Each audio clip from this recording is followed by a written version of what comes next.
Ryoso, and welcome back to the Welsh History Podcast, episode 187, The Glorious Revolution. At the death of Charles II in 1685, England and Wales found themselves led by his younger brother, King James. James II was the first monarch of England since Queen Mary to reign as a Catholic one, something that irked at least some, probably most, of his subjects. Yet many greeted his ascension with joy once again. The old loyalty remained high. Much of the gentry in Wales continued to hold the Stuarts in high regard, even when some Welshmen were to lead a rebellion in 1685, such as the Monmouth Rebellion. These, however, were quickly dealt with, and both the populace and the government were throwing the book at them.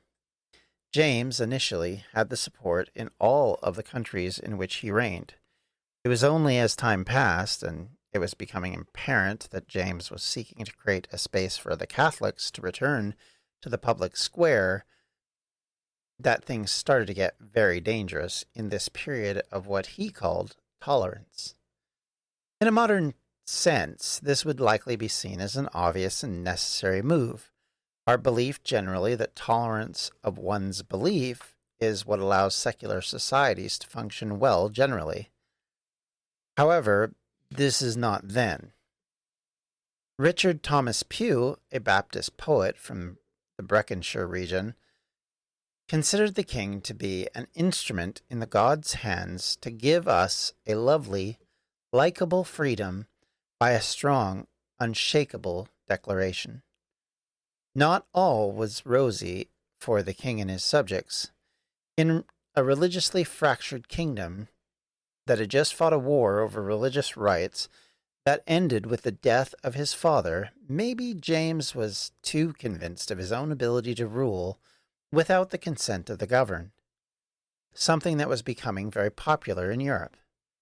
For some in Wales, the verbal and physical battles that had taken place over the various forms of Protestantism were bad enough. The idea of a return of the Catholics to the discussion was a bridge too far. Did the king not remember it was the Catholics, after all, that had tried to kill his grandfather? James, however, had spent time in France, and during the family's exile, over time served with Irish soldiers in France and Spain, and it was this exposure that introduced him to the Catholic beliefs. He and his wife became believers, and shortly after, James took the Catholic Eucharist. In either 1668 or 1669, thus converting to Catholicism. This conversion was kept secret for almost a decade as he continued to attend Anglican services until 1676. James's conversion was made public before his ascension because of a law known as the Test Act, which demanded that men working in positions in either the military or other high offices had to renounce Catholic practices and take Anglican Eucharist, proving their loyalty to the faith.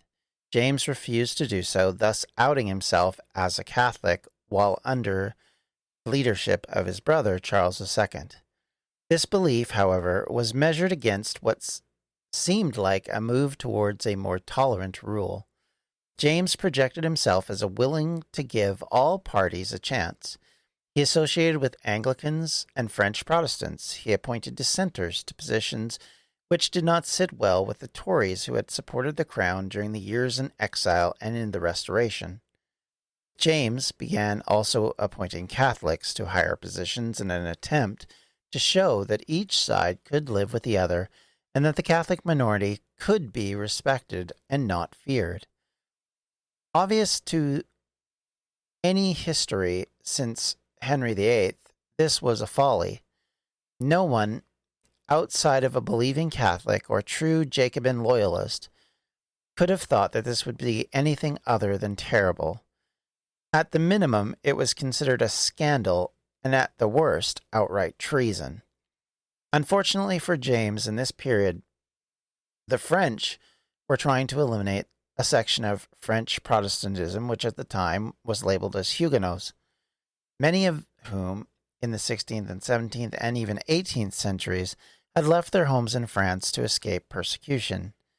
Thousands during this time made their way to Wales, for example, and their horror stories spread about their treatment, some of which may or may not have been accurate, but nonetheless, in the stories they were accurate, and many saw this as a first step in a Catholic plot to overthrow English Protestantism. I mean, if the French were going to do that in their own countries, obviously they would do it in England. Often, this anti-Catholic sentiment was labeled as popism. Popish plots, a label which was given to anything that was perceived as being led by the Catholic clergy, developed this idea that they were always scheming to take over various countries, and it was extremely popular for centuries in England and its colonies. Many of these ideas remained strong into the early 20th century in places like America. One of the most popular American books in the 1800s was a hugely anti-Catholic, in quotes, true story about the scandalous goings-on at a nunnery in Montreal. The book was known as The Awful Disclosures of Maria Monk. It is now regarded as a complete work of fiction, but it fanned the flames of prejudice which drove the idea that Catholic leaders were depraved and that their plan was to take over the Christian world again.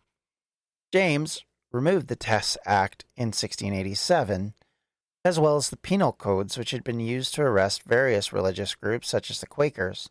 This was met with a sense of caution by dissenters and distrust by Anglicans. Yet the king, through his various connections in Wales, tried to ensure that his side won the argument. As a new round of appointments/elections, let's be honest, these weren't elections as we think of them. They were quite literally just appointments that were being made amongst the various nobility, the agreement that someone would represent them in the parliament. There was no election by the people. There was no responsibility to the people, if we're being blunt. So all of these things came down to nobles nominating nobles. The monarch wanted these members of parliament to commit to the repeal of these acts and continued loyalty to the crown in order to gain support for the king, in order to build his idea of what tolerance would look like. Of these magistrates he called to this meeting, 320 in total, only about half showed up. Many offered excuses that were, to say the least, flimsy. Everything from, "I'm a bit sick," to, "I was going to travel, but I was thrown from my horse, so I could not come. It just made me too sad. I have to stay home to protect against flooding." These kind of commitment wobbling led to this endeavor falling apart. It should have likely have been a warning to James, but he obstinately persisted. He loaded every level of government, both nationally and locally, with his supporters. His perspective was tolerance, but by force. He would do whatever needed to be done, be it fair or foul, to obtain his desire to manufacture a space for Catholicism in the kingdom. It makes sense that this would be tremendously popular amongst the Catholic parts of, say, Ireland, but in Protestant Wales, it was not well received. James continued into the spring of 1688, seeking dominion over the country at the height of absolutism. This was a period where the idea of an absolute monarch, someone who ruled unfettered by popular support and by parliaments or legislatures, was popular. The Sun King of France, the Prussian monarchs, all kind of led to this understanding and belief that they were appointed by God, obviously because they'd been born to rule, and thus, as representatives of God on earth, they themselves should be respected as his true representative until the new kingdom came. And so thus, their perspective was that the king had absolute right to do whatever he wanted. James, of course, seeing this on the continent, believed in it and felt that he also should be obeyed. Unfortunately for him, that is not the way this worked. It hadn't worked like that since the 12th century, not at least since John and the Magna Carta.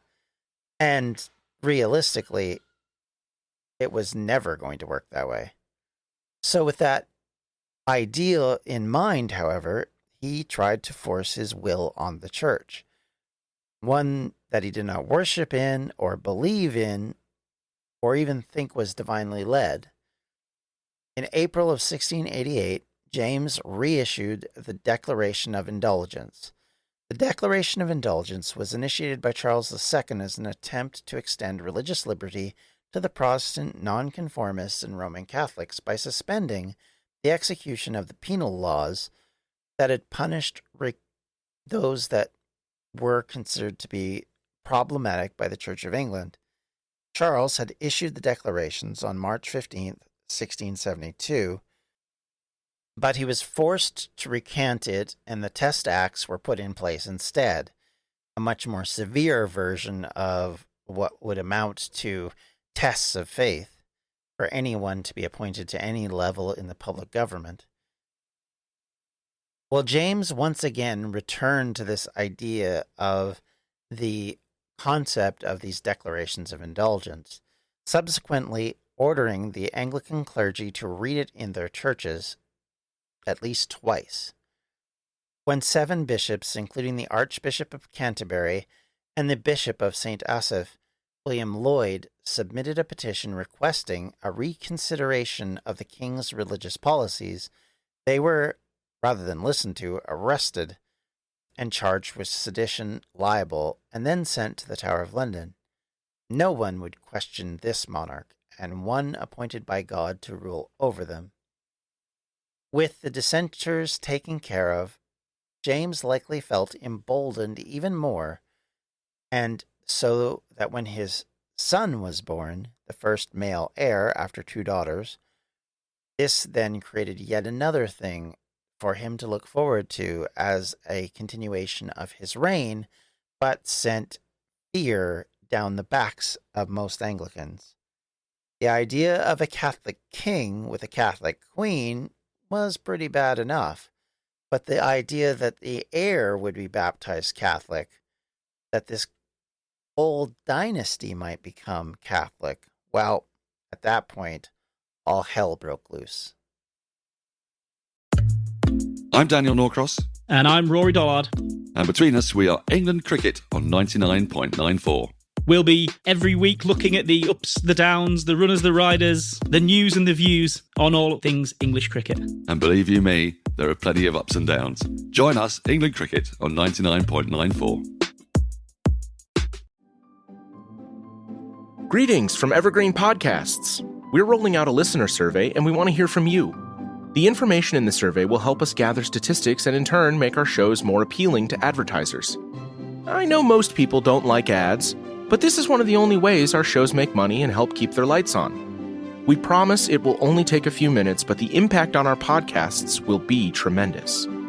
As a token of our appreciation, we'll randomly select one lucky participant each month to win an exclusive merchandise package from Evergreen Podcasts. Head to evergreenpodcast.com/listenersurvey to help a show and possibly get some free stuff for doing so. We can't thank you enough for the support. Now back to the show. In the years leading up to this, James's only possible successors had been his 2 Protestant daughters, something that gave solace to those who had tired of his pro-Catholic agenda. Now, however, the prince's birth opened up the possibility of a permanent Roman Catholic dynasty, something that many in the country were not prepared to allow. The birth of a male heir had in the past created scenes of joy around the kingdom. Often candles were lit in their honor, prayers were said, parties were held. This was considered a time of celebration, as you can imagine. Instead of that, candles were not lit, parties were definitely not being held, but people were talking. Even in conservative and Stuart-defending Wales, this was a bridge they were not going to cross. 250 years after the break with Rome, Welsh society was not about to go back, or realistically tolerate any of those Catholics who might have dominion over them. The arrest of the 7 bishops had not helped the monarch either. Far from putting a bow on the troublemakers, it drew sympathy, something that most rational-thinking people could see.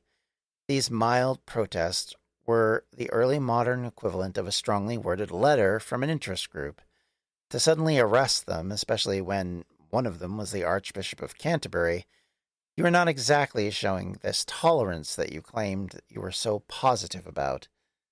So many of the Anglicans and dissenters did something that no one could have predicted over the years previous of their various disputes and civil wars. They united in their opinion of the king. King James II had done something no one in the kingdom since Henry broke with Rome in the mid-1500s had got either of the sides to do. They now felt they needed each other and they needed to work together. On June 30th, the presiding judges who were managing the court hearing for the 7 bishops found them not guilty and freed them. This outraged the king, who fired 2 of them immediately. Unknown to James, the same day a group of 7 nobles made their way to the Netherlands to convince their leader, a stalwart Protestant, William of Orange, to take the throne. Or at least that's the story. Their key reason for reaching out to William was that he was seen as the next best candidate for the English crown. His mother was a Stuart, a sister of James, and he was married to his cousin, the oldest of James's surviving daughters, Mary. Both were staunch Protestants, and Mary, like her sister Anne, had been raised Anglican. William had been a thorn in the side of the French for years, and at this point had fought wars against them and the English to maintain the Dutch Republic. Negotiations with William had fallen into his lap at a perfect time. William had known he and Mary were best positioned to take advantage of this issue in England.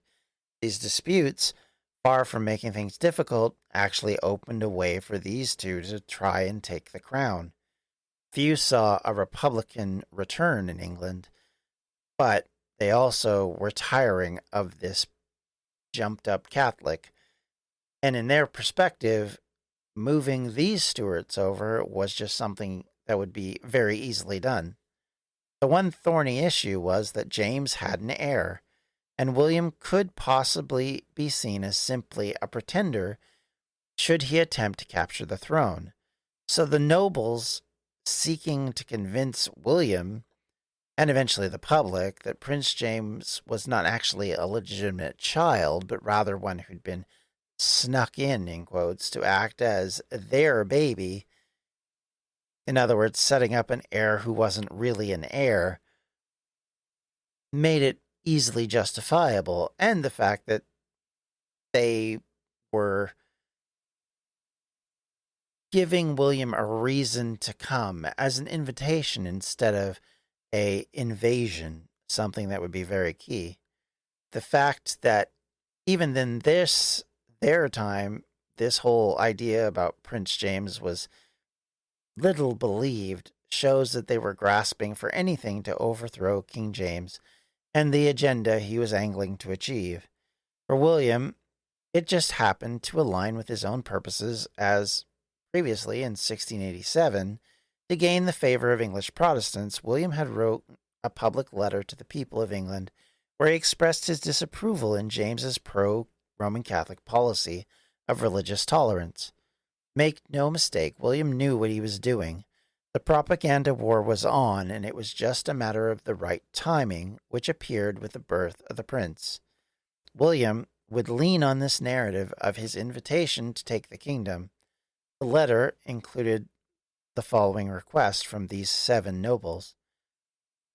In quotes, "We have great reason to believe we shall every day in worse condition than we are, and less able to defend ourselves, and therefore we do earnestly wish we might be so happy as to find a remedy before it is too late for us to contribute to our own deliverance.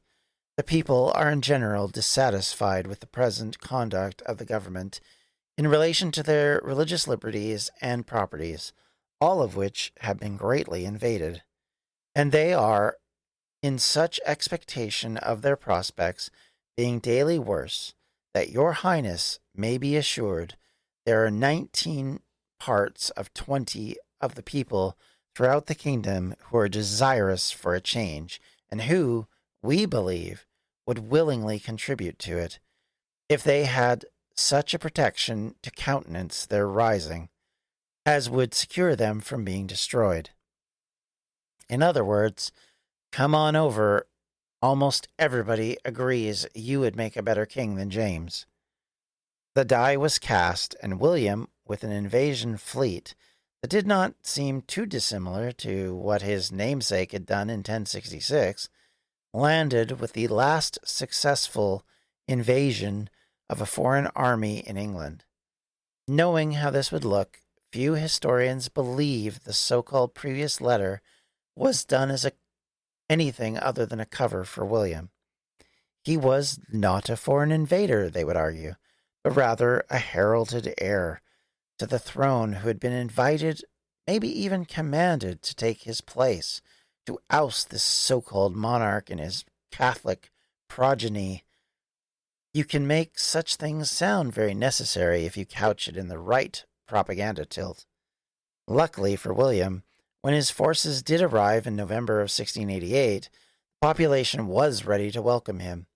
Support for King James melted away, and many nobles immediately threw in with William, leaving little doubt where their loyalties lied. The king did at first attempt to resist William, but he saw the likelihood to succeed were diminishing by the day. His loyalist nobles were crossing over to William. He sent eventually representatives to negotiate with William, but secretly he did attempt to flee on December 11th, throwing the Great Seal of England into the Thames on his way. He was discovered and brought back to London by a group of fishermen, and he was allowed eventually to leave for France in a second escape on December 23rd. William had permitted James to leave the country, not wanting to make him a martyr for the Roman Catholic cause. It was in his interest for James to be perceived as having left the country of his own accord, rather than being forced or frightened into fleeing. James's role as king was over, and Wales now had another steward, the right religious one this time. King William III now reigned with his wife, Queen Mary, who were now joint rulers. This joint reign would be necessary to paper over any challenge as the former king and his son tried to regain their place. For now, the kingdom would no longer be ruled by a Catholic, and Wales would remain staunchly on board with its new steward king as this new century dawned, and a new age began in the kingdom that will eventually be called the United Kingdom. If you have any questions, comments, or concerns, you can always reach me at the Welsh History Podcast at gmail.com. You can also find me on Twitter at Welsh History Pod, or on Facebook at facebook.com/Welsh History Podcast. As well, if you'd like to assist this podcast by helping us purchase materials for research, you can do that at patreon.com/Welsh History. Thank you all for listening. Have a great week. Take care. Bye-bye. Welsh History Podcasts is a member of the Evergreen Podcast Network. To find more information on them, you can do so at evergreenpodcasts.com. Thanks for listening.